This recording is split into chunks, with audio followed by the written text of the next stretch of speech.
Hi friends. So రోజు మనం ఏదో ఒక టాపిక్ గురించి డిస్కస్ చేస్తాం.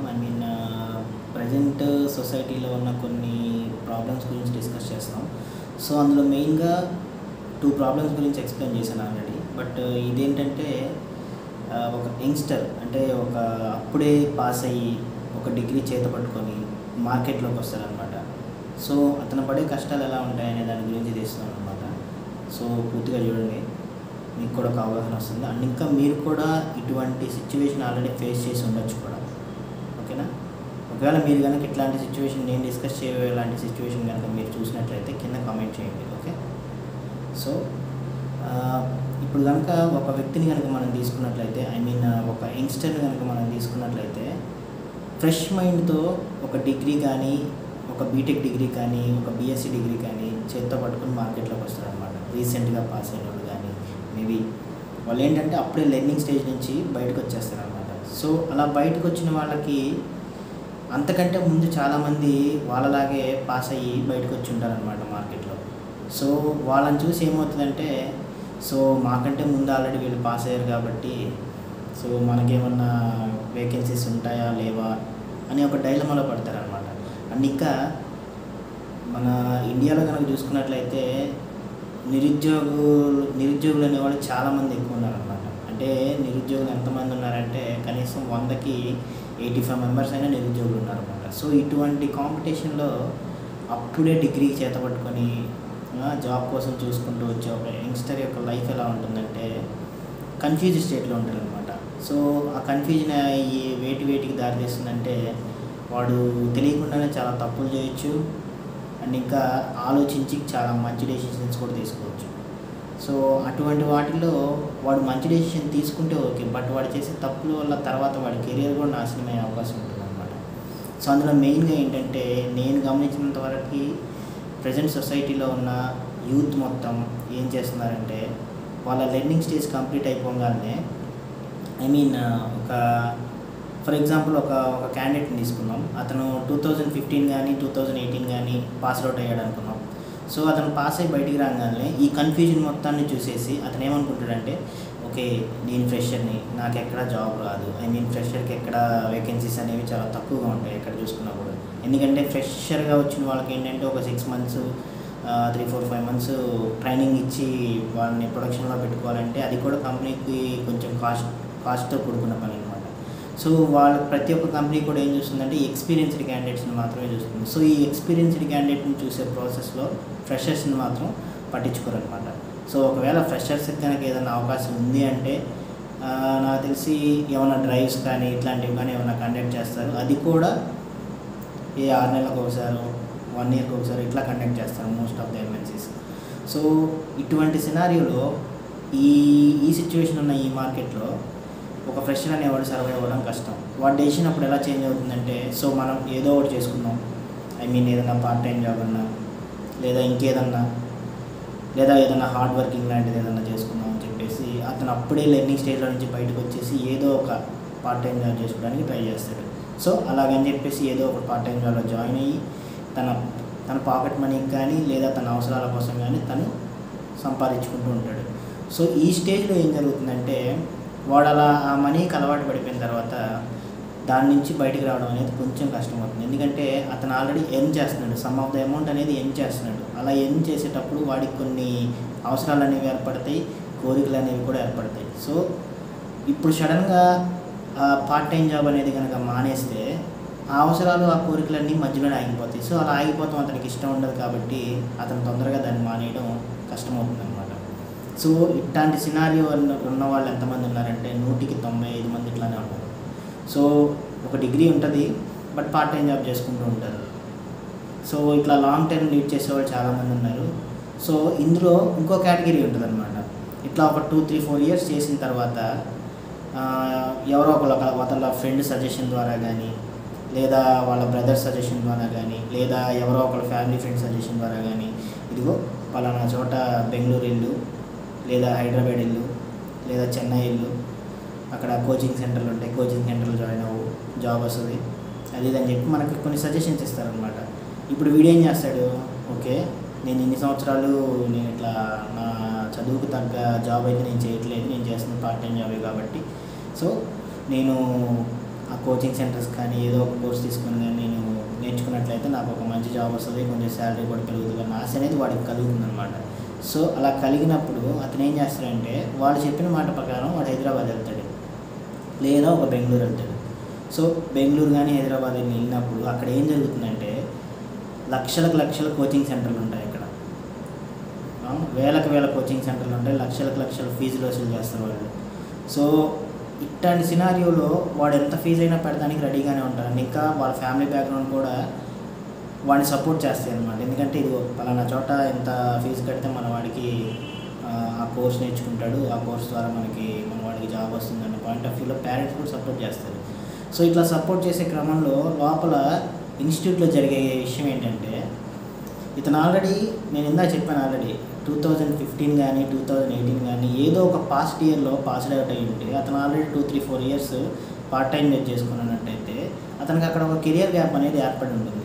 సో కెరియర్ గ్యాప్ అనేది ఎంత ఏర్పడి ఉండొచ్చు, మ్యాక్సిమం ఒక 4 ఇయర్స్ 3 ఇయర్స్ ఏర్పడి ఉండొచ్చు. సో ఈ కెరియర్ గ్యాప్ అనే దాన్ని అక్కడ ఇన్స్టిట్యూట్ వాళ్ళు ప్లస్ పాయింట్గా తీసుకొని వాళ్ళు దాన్ని క్యాష్ చేసుకుంటున్నారు అనమాట. ఈ కెరియర్ గ్యాప్లో వాళ్ళు ఏం చేస్తారంటే ఫేక్ డాక్యుమెంట్స్ అనేవి ప్రొవైడ్ చేస్తారనమాట. అంటే ఇప్పుడు ఫర్ ఎగ్జాంపుల్ ఒక 2015లో పాస్డ్ అవుట్ అయిన క్యాండిడేట్ కనుక వీళ్ళ ఇన్స్టిట్యూట్లు కనుక వెళ్తే అక్కడ 2015 నుంచి ప్రజెంట్ 2018 దాకా 3 ఇయర్స్ వీడు వర్క్ చేసినట్లయితే పార్ట్ టైం కింద ఈ 3 ఇయర్స్ ఏదో ఒక కంపెనీలో వర్క్ చేసినట్టు వాళ్ళు ఫేక్గా డాక్యుమెంట్స్ చూపిస్తారనమాట. సో అతను ఆల్రెడీ ఫ్రెషర్, అతనికి ఎలాంటి టెక్నికల్ స్కిల్స్ లేవు, కానీ కంపెనీ దృష్టిలో వాడు ఆల్రెడీ 3 ఇయర్స్ ఏదో ఒక కంపెనీలో పనిచేశాడు, దానికి సంబంధించిన ఆఫర్ లెటర్లు, పే స్లిప్స్, హైక్ లెటర్లు, ఎక్స్పీరియన్స్ లెటర్లు ఇవన్నీ ప్రొవైడ్ చేస్తారనమాట. సో వీటన్నిటికీ సమ్ ఆఫ్ ద అమౌంట్ అనేది ఆ క్యాండిడేట్ అనేవాడు పే చేయాలి. సో ఆ క్యాండిడేట్ మాత్రమే పే చేస్తారంటే అది కాదు, బ్యాక్ ఎండ్లో వాళ్ళ పేరెంట్స్ పే చేయాలి అవన్నీ. సో ఇక్కడ ఏం జరుగుతుందంటే వాడికి రాని స్కిల్ని వాడికి వచ్చినట్టు చూపిస్తున్నారనమాట. సో ఇదొక మెయిన్ పాయింట్ అనమాట ప్రెజెంట్ సినారియోలో జరుగుతుంది. సో నెక్స్ట్ ఇప్పుడు అట్లా డాక్యుమెంట్స్ పెట్టుకున్న తర్వాత నౌకరీలో కానీ ఏదన్నా జాబ్ పోర్టల్స్లో కానీ జాబ్స్ కోసం సెట్ చేస్తూ ఉంటారనమాట. నేను పలానా 3 ఇయర్స్ ఆఫ్ ఎక్స్పీరియన్స్ ఉంది నాకు, సో నేను ఈ జాబ్ కోసం చూస్తున్నానని చెప్పేసి నౌకరీ అప్డేట్ చేస్తాడు కదా, రెజ్యూమ్ అనేది అప్డేట్ చేస్తాడు జాబ్ పోర్టల్స్లో. సో ఆ జాబ్ పోర్టల్స్ నుంచి వాడికి జాబ్ సజెషన్స్ అనేవి వస్తాయి. వీడు జెన్యూన్ క్యాండిడేట్ అని చెప్పేసి ప్రతి ఒక్క కంపెనీ అనేది వాడికి రిఫరెన్స్ అనేది ఇస్తూ ఉంటుంది అనమాట. రిఫరెన్స్ ఇస్తుండి అండ్ ఇంకా వాడి స్కిల్స్కి మ్యాచ్ అయ్యే జాబ్స్ కూడా సజెషన్ చేస్తూ ఉంటుంది అనమాట. కానీ వాడికి అవేమీ తెలియవు అనమాట. సో ఈ సినారియోలో ఏం చేస్తారంటే ఏదన్నా ఒక ఇంటర్వ్యూ కాల్ కానీ షెడ్యూల్ అయితే ఆ క్యాండిడేట్కి వీడు ఇమీడియట్గా వెళ్ళి ఆ ఇన్స్టిట్యూట్లో ఉన్న వాళ్ళకి నాకు ఇలా ఒక ఇంటర్వ్యూ షెడ్యూల్ అయింది, ఇలా ఇంటర్వ్యూ కాల్ వచ్చింది నాకు, సో నాకు ఈ ఇంటర్వ్యూ క్లియర్ చేయాలి మీరు అని చెప్తే వాళ్ళు ఏం చేస్తారంటే ఇతని తరఫు నుంచి వాళ్ళు ఇంటర్వ్యూ అనేది క్లియర్ చేస్తారనమాట. సో ఇతని తరఫు నుంచి వాళ్ళు ఇంటర్వ్యూ ఎలా క్లియర్ చేస్తారనే దానికి ఒక క్వశ్చన్ మార్క్ ఉంటుంది. సో అది ఎలాగంటే దీన్ని నాకు తెలిసినంతవరకు ఈ రోజులు ఇది అందరికీ తెలుసు, దీన్ని ఇంటర్వ్యూ ప్రాక్సీ అంటారు యాక్చువల్గా. సో ఈ ఇంటర్వ్యూ ప్రాక్సీ అనేది ఎలా జరిగిద్దంటే ఇంటర్వ్యూ క్యాండిడేట్ ఏమన్నా కెమెరా ముందు ఉంటాడు, బట్ ఆన్సర్స్ మాత్రం అతను చెప్పడు. అతని బదులు వేరే వాడు ఆల్రెడీ స్కిల్డ్ పర్సన్ అనేవాడు ఆ ల్యాప్టాప్ వెనకాలో లేదా సమ్వేర్ ఎక్కడన్నా ఉండి అతను చెప్తూ ఉంటాడు అనమాట. అతను చెప్తూ ఉన్నప్పుడు ల్యాప్టాప్ కెమెరా ముందుకు వచ్చిన వ్యక్తి లిప్ సింకింగ్ అనేది ఇస్తూ ఉంటాడు అనమాట. సో ఈ ప్రాసెస్ అనేది వర్చువల్గా జరిగే ఇంటర్వ్యూస్కి మాత్రమే వర్కౌట్ అవుతుంది. సో ఇది కనుక ఫేస్ టు ఫేస్ కనుక రమ్మని చెప్పారంటే మాత్రం ఈ ప్రాసెస్ ఫాలో అయ్యే వాళ్ళు ఫేస్ టు ఫేస్ మాత్రం చెయ్యరు. ఓకే, సో నెక్స్ట్ ఇట్లా ఈ ఇంటర్వ్యూ ప్రాసెస్ అనేది ఇలా జరిగేటప్పుడు అవతల ఇంటర్వ్యూ చేసే వాళ్ళకి కొన్ని డౌట్స్ కూడా వస్తాయి అప్పుడప్పుడు. ఎందుకంటే వాయిస్ ముందు వచ్చి వెనకాల స్కిల్డ్ పర్సన్ అనే అతను చాలా ఫ్లూయెంట్గా మాట్లాడతాడు అనమాట. సో మన కెమెరా ముందు అతను ఏంటంటే అన్స్కిల్డ్ పర్సన్ కాబట్టి అతని స్పీడ్ని ఇతను మ్యాచ్ అవ్వలేకపోవచ్చు, లేదా లిప్ సింకింగ్ ఇచ్చేదాంట్లో కొంచెం డిలే అవ్వచ్చు. సో ఇటువంటి ప్రాబ్లమ్స్ అనేవి ఫేస్ చేస్తున్నప్పుడు లోపల ఇంటర్వ్యూర్ అనే అతను ఇతను మాట్లాడుతుంది కరెక్ట్ కాదు, సో ఇతను అసలుకి జెన్యూన్ క్యాండిడేట్ కాదని చెప్పేసి వాళ్ళు కనిపెట్టేస్తారనమాట, ఇతను ఫేక్ క్యాండిడేట్ అని చెప్పేసి. సో వాళ్ళు ఎప్పుడైతే ఇలా కనిపెడతారో ఇతని యొక్క రెజ్యూమ్ అనేది వాళ్ళ కంపెనీలో బ్లాక్ చేస్తారనమాట. సో ఇట్లా నెంబర్ ఆఫ్ కంపెనీస్కి జరుగుతూ ఉంటాయి అన్నమాట. ఇలా నెంబర్ ఆఫ్ కంపెనీస్కి జరిగినప్పుడు వీడు ఏ కంపెనీలో ట్రై చేసినా సరే ఆ కంపెనీలో కనుక దొరికిపోయాడంటే ఫేక్ క్యాండిడేట్ కింద వాళ్ళ రెజ్యూమ్ అనేది అక్కడ బ్లాక్ చేస్తారనమాట. సో ఇలా ఈ ప్రాసెస్ జరుగుతూ ఉన్న క్రమంలో చాలా తప్పులు చేస్తారనమాట. ఇంకా ఏంటంటే బ్యాక్ ఎండ్లో ప్యానల్ మేనేజ్మెంట్ అని చెప్పేసి, బ్యాక్ డోర్ అని చెప్పేసి జాబులు తెచ్చుకోవడం కోసం చాలా చాలా చాలా వేస్ ఉన్నాయన్నమాట. ఎందుకంటే నవేడేస్ డబ్బున్నోడికి ఏ జాబ్ అయినా వస్తుంది అనమాట. డబ్బు లేని వాడికి మాత్రం ఏ జాబ్ రాదు. డబ్బు లేని వాడికి అంటే నాకు తెలిసినంత వరకు డబ్బు ఉన్న వాడికి స్కిల్ ఉండకపోవచ్చు, డబ్బు ఉంటుంది వాడి దగ్గర, కానీ స్కిల్ ఉన్న వాడి దగ్గర డబ్బు లేకపోవచ్చు, బట్ వాడికి అనేది ఆపర్చునిటీ రాదు. సో డబ్బు నువ్వు పెట్టావంటే అన్స్కిల్డ్ పర్సన్కి కూడా స్కిల్డ్ పర్సన్ అని చూపించేసి జాబులు ఇప్పిస్తారనమాట. సో ఇది సమ్వేర్ కొంతవరకు ఇది కరెక్ట్గానే ఉంటుంది. But most of the times ఏం జరిగిద్దంటే ఇతను ఆల్రెడీ ఒక కంపెనీలోకి వెళ్ళి వర్క్ చేసే టైంలో ఇతను జెన్యూన్ క్యాండిడేట్ కాదు, ఇతను ఫేక్ క్యాండిడేట్ అని తెలిసినప్పుడు అది చాలా ఘోరంగా ఉంటుందన్నమాట. ఎట్లా ఉంటుందంటే ఆ ట్రీటింగ్ అనేది నువ్వు ఇంత ఫ్రాడ్ చేస్తావు మమ్మల్ని అని చెప్పేసి వాళ్ళు చూసే విధానం కానీ, వాళ్ళు ఫైర్ చేసే విధానం కానీ చాలా హార్డ్గా ఉంటుందన్నమాట అది. సో నవేడేస్ యంగ్స్టర్స్ అందరూ చాలామంది ఈ వేలోనే జాబ్ వెళ్దామని చెప్పేసి ట్రై చేస్తున్నారు అనమాట. సో ఇటువంటి వేస్ అనేవి ఏమైనా కానీ కరెక్ట్ విషయం అయితే కాదు. ఎందుకంటే ఇవి జస్ట్ నార్మల్ టెంపరీగా మాత్రమే పనికొస్తాయి, కానీ పర్మనెంట్గా మీరు ఒక స్కిల్డ్ పర్సన్ అయ్యి ఒక జాబ్లో సర్వైవ్ అవ్వాలి అనుకున్నప్పుడు మీ దగ్గర at least some of the skill అనేది ఇంప్రూవ్ చేసుకోవాలి. దానికి సంబంధించి మీరు ఏ జాబ్ అయితే చేద్దాం అనుకుంటున్నారో ఆ జాబ్కి సంబంధించిన స్కిల్ అనేది మీరు ఇంప్రూవ్ చేసుకోవాలి.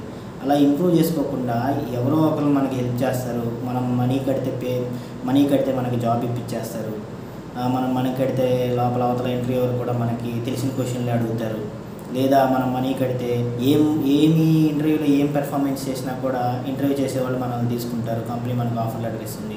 ఇటువంటి భ్రమలో బతుకుతున్నారు అన్నమాట ఈ రోజుల్లో ఉన్న చాలామంది రీసెంట్ పాస్డ్ అవుట్స్ కానీ, కెరియర్ గ్యాప్ ఉన్న పాస్డ్ అవుట్స్ కానీ, లేదా ఏజ్డ్ పర్సన్స్ చాలామంది ఉన్నారు.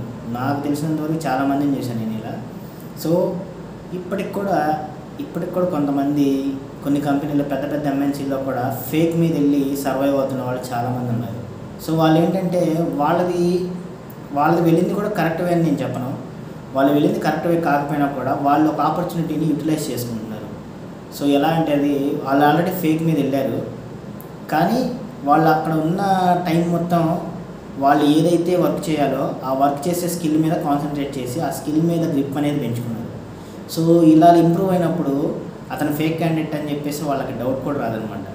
ఎందుకంటే వాడికి ఆ వర్క్ అనేది పూర్తిగా అర్థమైపోతుంది అనమాట. వన్స్ తన కంపెనీలో ప్రాజెక్ట్లో కూర్చున్నాడంటే, అతను దాని మీద కాన్సన్ట్రేట్ చేసి దాని మీద గ్రిప్ పెంచుకున్నాడంటే అతను ఫేక్ క్యాండిడేట్ అని ఎలా అవుతాడు? అతని పెర్ఫార్మెన్స్ కూడా కొంచెం ఆ లెవెల్లోనే ఉంటుంది. సో ఇప్పుడు ఎవరైతే కొత్తగా నేను పలానా కంపెనీలో వర్క్ చేశానని చెప్పేసి ఫేక్ ఎక్స్పీరియన్స్ పెట్టుకొని వచ్చి ఒక ప్రాజెక్ట్లో కూర్చొని తన సెల్ఫ్ ఇంట్రో కూడా చెప్పలేనడు కూడా వచ్చి ఒక లీడ్ ప్రాజెక్ట్లో కూర్చొని దాన్ని ఎలా హ్యాండిల్ చేయగలరని చెప్పేసి అతను ఆ మార్గంలో వస్తాడనేది అది చాలా తప్పు పని అనమాట.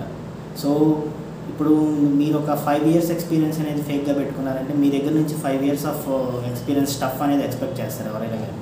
ఎందుకంటే 5 years ఎక్స్పీరియన్స్ ఉందంటే హీ కెన్ హ్యాండిల్ మినిమం ఒక టీమ్ని హ్యాండిల్ చేసేంత ఎక్స్పీరియన్స్ ఉంటుంది. కానీ అతను 5 years ఎక్స్పీరియన్స్ అనేది ఫేక్ కాబట్టి అతను ఎప్పుడైతే ఒక ప్రాజెక్ట్లో పెడతామో అతని సెల్ఫ్ ఇంట్రొడక్షన్ చెప్పేటప్పుడే మనకు అర్థమైపోతుంది he is a genuine or fake అనేది. సో ఇటువంటి సినారియోస్ అనేవి చాలా ఉన్నాయన్నమాట. వీళ్ళు ఇలా ఫేక్గా వెళ్ళడానికి ఎందుకు ట్రై చేస్తున్నారంటే కొన్ని ప్రాబ్లమ్స్ అనేవి కూడా వాళ్ళ మీద రుద్దబడతాయి అన్నమాట. ఎందుకంటే మేబీ ఫ్యామిలీ ఫైనాన్షియల్ ఇష్యూస్ కావచ్చు, లేదు మా వాడు తొందరగా సెటిల్ అవ్వాలి అనుకోవచ్చు, లేదా మేబీ మా దగ్గర డబ్బు ఉంది ఇచ్చేస్తే ఏమవుతుంది జాబ్ వచ్చేస్తుంది అని ఇట్లా అనుకునే వాళ్ళే మోస్ట్ ఆఫ్ ద పీపుల్ ఉన్నారనమాట. సో ప్రజెంట్ ఐటీ సెక్టార్లో 100 మంది ఐటీ ఎంప్లాయీస్ ఉంటే అందులో 75% మంది మొత్తం ఫేకే ఉన్నారు. బట్ ఏంటంటే ఇది కంపెనీ వాళ్ళకి కూడా తెలుసు, కానీ వాళ్ళకి ప్రొడక్షన్ రన్ అవుతుంది. ఎందుకు రన్ అవుతుందంటే అలా వెళ్ళిన ప్రతి ఒక్కళ్ళు అన్స్కిల్డ్ పర్సన్గా ఎంటర్ అయ్యి స్కిల్డ్ పర్సన్గా వాళ్ళని వాళ్ళు చేంజ్ చేసుకున్నారు కాబట్టి వాళ్ళు సర్వైవ్ అవుతున్నారు, ప్రొడక్షన్ అనేది జరుగుతుంది, వాళ్ళకి ప్రాఫిట్స్ వస్తున్నాయి, వాళ్ళు అక్కడే ఉన్నారు. సో వాళ్ళ వల్ల ఏదైనా పెర్ఫార్మెన్స్ లేకపోతే వితిన్ 1 month or 2 monthsలో వాళ్ళు టెర్మినేట్ అవుతారు. సో ఫేక్ మీద వెళ్ళినా కూడా స్కిల్ అనేది ఇంప్రూవ్ చేసుకోవాలి. ఒకవేళ మీరు ఫేక్ పెట్టుకోకపోయినా సరే స్కిల్ అనేది ఇంప్రూవ్ చేసుకోవాలి. ఎందుకంటే స్కిల్ లేకుండా మనకి జాబ్ అనేది రావడం చాలా కష్టం ఈ రోజుల్లో అయితే. సో ఈ రోజుల్లో చాలా చాలా రకాల జాబ్స్ ఉన్నాయి. నైట్ షిఫ్ట్స్ అని ఉన్నాయి, రొటేషనల్ షిఫ్ట్స్ అని ఉన్నాయి, చాలా చాలా రకాల జాబ్స్ ఉన్నాయి. కొన్ని అయితే కోడింగ్ జాబ్స్ ఉన్నాయి, నాన్ కోడింగ్ జాబ్స్ ఉన్నాయి, ఐటీ జాబ్స్ ఉన్నాయి, నాన్ ఐటీ జాబ్స్ ఉన్నాయి. ఏంటంటే కొంతమంది కోడింగ్ అంటే భయపడి నాన్ ఐటీ కిందకి వెళ్ళిపోతారు. సో నాన్ ఐటీ కిందకి వెళ్తే అందులో ఏమన్నా గ్రోత్ లేదని చెప్పేసి మళ్ళీ ఐటీ సైడ్కి వస్తారు. మళ్ళీ ఐటీ సైడ్కి వచ్చేసి సపోర్ట్ ప్రాజెక్ట్ అనేది ఎదుర్కొంటారు. సపోర్ట్ ప్రాజెక్ట్లో కనుక గ్రోత్ లేకపోతే మళ్ళీ కోడింగ్ సైడ్ వస్తారు. సో కోడింగ్ సైడ్ ఏమన్నా శాలరీ ఎక్కువ ఉంటుంది, టెక్నాలజీ అనేది తక్కువ ఉంటుంది, నాలెడ్జ్. సో టెక్నాలజీ మీద నాలెడ్జ్ తక్కువ ఉంటుంది, శాలరీ అనేది కోడింగ్ టెక్నాలజీస్కి ఎక్కువ ఉంటుంది. సో ఇవన్నీ మేనేజ్ చేసుకోవాలంటే ఒక పర్టికులర్ ఏరియాలో పర్టికులర్ టెక్నాలజీకి మనం అలవాటు పడి ఉండాలి, అది మనకి వచ్చి ఉండాలి, అందులో మనం ఇంకా ఫ్లూయెంట్గా తయారై ఉండాలి. సో ఇట్లా ఉన్నప్పుడు మాత్రమే మనం ఫేక్ మీద వెళ్ళినా జెన్యూన్గా వెళ్ళినా సరే ఫ్యూచర్ ఐటీ సెక్టర్ అనేది లీడ్ చేయగలం. సో ఇది నేను ఎందుకంటే ఇప్పుడు డిస్కస్ చేస్తుంది, చాలామంది యూత్ అనేది ఇప్పుడు అలానే చేస్తున్నారనమాట. సో ఫేక్ మీద వెళ్ళటం, ఫేక్ ఎక్స్పీరియన్స్ పెట్టుకోవడం, జెన్యూన్ ఎక్స్పీరియన్స్ పెట్టుకొని ఫేక్గా చూపించుకోవడం. అంటే ఫేక్గా చూపించుకోవడం అంటే ఇప్పుడు జెన్యూన్ ఎక్స్పీరియన్స్ ఉంటుంది, వాడికి ఒక 5 lakhs 3 lakhs ఉంటుంది ప్యాకేజీ.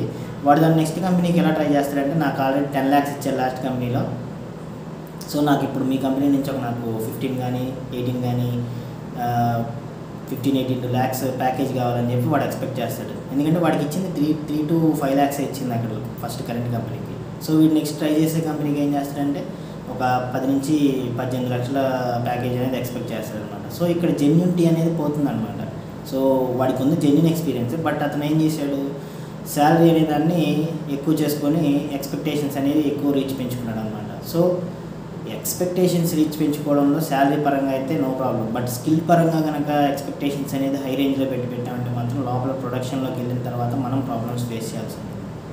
సో ఎందుకంటే నువ్వు వెళ్ళే ప్రాజెక్ట్లో ప్రతి ఒక్కళ్ళు ఫేక్ క్యాండిడేట్ ఉంటారని మాత్రం ఎక్స్పెక్ట్ చేయమాకండి. ఎందుకంటే మీకంటే మీరు ఇప్పుడు 5 years ఫేక్ ఎక్స్పీరియన్స్ వెళ్తే అవతల ఒక వ్యక్తి 5 years జెన్యూన్ ఎక్స్పీరియన్స్తో వస్తాడు. సో అతన్ని మీరు ఎదుర్కోలేరు. సో ఇప్పుడు most of the youngsters, most of the teenagers, most of the recent pass outs candidates చేస్తున్న పని ఏంటంటే ఇదే చేస్తున్నారనమాట.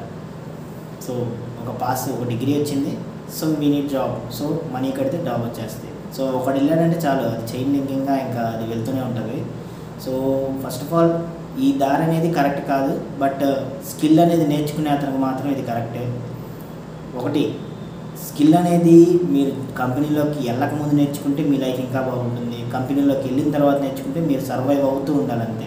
ఎందుకంటే మీరు ఎప్పుడు తీసేస్తారా, ఎప్పుడు మన మీద కాన్సన్ట్రేట్ చేస్తారా అనే భయంతోనే బతకాలి తప్పితే, అదే ముందుగానే మీరు స్కిల్ నేర్చుకుని కనుక ఆఫీస్లోకి వెళ్ళినట్టయితే మీరు ఎలా ఉన్నా సరే, ఆ ఎన్విరాన్మెంట్ ప్రెషర్ ఉన్నా సరే, టైట్ ఉన్నా సరే, టఫ్గా ఉన్నా సరే, మీ టీం మొత్తం కలిసి మీ మీద అగెనెస్ట్గా ఉన్నా సరే, మీరు మీ స్కిల్స్తో ఆ నెగిటివిటీని మొత్తాన్ని మాయం చేసేయచ్చు అనమాట. అట్లా కాకుండా మీరు కనుక ఫేక్ మీద వెళ్ళారంటే మీరు దాన్ని కవర్ చేసుకుంటూ ఉండాలి. ప్రతి సెకండ్ అనేది మీరు కవరింగ్లోనే ఉంటారనమాట. ఆ ప్రాజెక్ట్ లీడ్ ఎండ్ అయ్యేంత వరకు, ఆ ప్రాజెక్ట్ ఎండ్ అయ్యేంత వరకు మీరు కవరింగ్లోనే ఉంటారనమాట. ఆ కవరింగ్ చేసే ప్రయత్నంలో ఏం చేస్తారంటే మీరు కూడా కొన్ని కొత్త విషయాలు తెలుసుకుంటారు, దానికి తగ్గట్టు మోల్డ్ అవుతూ ఉంటారు. దీన్ని ఏమంటారంటే సర్వైవింగ్ అంటారు, అంటే కానీ సర్వైవ్డ్ అంటారు. సర్వైవింగ్ అంటే మీరు ఆ ప్రాజెక్ట్లో నిలబడాలంటే మీరు అలర్ట్గా ఉన్నారని అర్థం. సో ఇలా అలర్ట్గా ఉన్న వాళ్ళకి ఫేక్ ఎక్స్పీరియన్స్ పెట్టుకుని వెళ్తే కొంచెం యూజ్ఫుల్గానే ఉంటుంది, బట్ ఏంటంటే వీళ్ళు తొందరగానే వాళ్ళు జేఎన్ కంపెనీ నుంచి బయటకు రావడం చాలా మంచిది. ఎందుకంటే ఈ రోజుల్లో ఏం జరుగుతుందంటే ప్రతి ఒక్కరికి ఎవరి బయోడేటా వాళ్ళైనా సరే యాక్సెస్ చేస్తున్నారనమాట. సో ఇప్పుడు నీ బయోడేటా నీ కంపెనీని తీసుకొని నిన్ను చెక్ చేయడం చాలా కష్టమైన పని ఏం కాదు. సో ఇప్పుడు నీ బయోడేటా ఉంటుంది, నీ బ్యాక్గ్రౌండ్ వెరిఫికేషన్ కూడా ఉంటుంది. సో నీ బ్యాక్గ్రౌండ్ వెరిఫికేషన్ డేటా, నీ బయోడేటా మొత్తం నీ కంపెనీ దగ్గర ఉంటుంది కదా. సో వాళ్ళంటే ఏ టైం అయినా చేయొచ్చు. సో ఇప్పుడు ఈ రోజుల్లో లే ఆఫ్స్ కూడా అలానే జరుగుతున్నాయి. సో బీ కేర్ఫుల్ అనమాట. సో ఎవరైనా ఫేక్ మీద వెళ్ళిన వాళ్ళు ఉంటే మీకు సర్వైవ్ అవ్వగలను అనే నమ్మకం ఉంటే యూ కెన్ కంటిన్యూ. లేదు నేను టెక్నాలజీ మార్చుకోవాలి, నాకు ఇంకా టఫ్నెస్గా ఉందనుకుంటే మీరు బయటకు వచ్చేసి జెన్యూన్గా మీరు ఆల్రెడీ ఆ స్కిల్ మీద ఎంతో కొంత స్టఫ్ నేర్చుకొని ఉంటారు. సో ఆ నేర్చుకున్న దాన్ని మీరు యూటిలైజ్ చేసుకోవడానికి నెక్స్ట్ వచ్చే కంపెనీలో ప్రయత్నించండి.